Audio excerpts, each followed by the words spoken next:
of Matthew, and we're looking at verses 23 through 25. Matthew 23, 25, and chapter 4. All right, so here we see Jesus healing the sick people.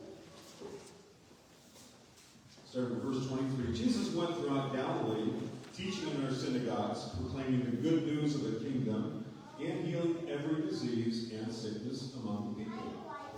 News about him spread all over Syria, and people brought to him all who were ill with various diseases, those suffering severe pain, the demon-possessed, those having seizures, and the paralyzed, and he healed them. Large crowds from Galilee, the Decapolis, Jerusalem, Judea, and the region across the Jordan followed him.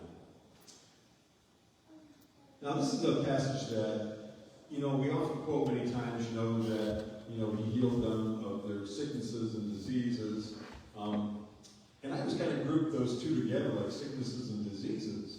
But actually, again, if we go back to the Greek in this week, they're two different things. And I was kind of interested in this passage. So, while it's true that Jesus heals us of all of our diseases, we can use them in a general sense, the word disease actually has a separate meaning.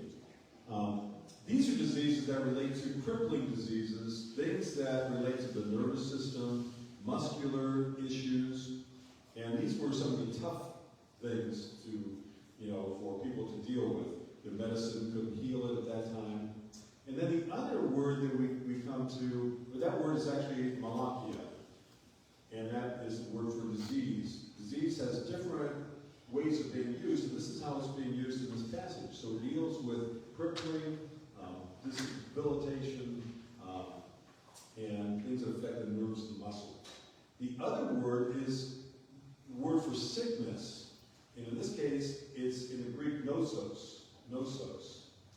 And this relates to terminal conditions for which there are no natural cures. And it's related to the idea that evil spirits put these things onto you. Okay? And these are sicknesses that no medicine can take care of, nothing in the natural. And so I think it's interesting that these two words are used here because it shows that God is so much greater than we are. God is so much greater than what we can do in the natural. We can go to every doctor in the world, we can buy every medicine, every supplement, every healing oil, CJ. And those things they all have their place. But there are some things that only God can do. And I think that's why it's spelled out that he does these two things. And because these two things were so unattainable to man, that news spread throughout all of Syria, because of the magnitude of healing these things that were greater than any man could ever do. And so I think that there's a lot of great nuance in this passage that I've always overlooked until I started to delve into that and look at the original meaning of that.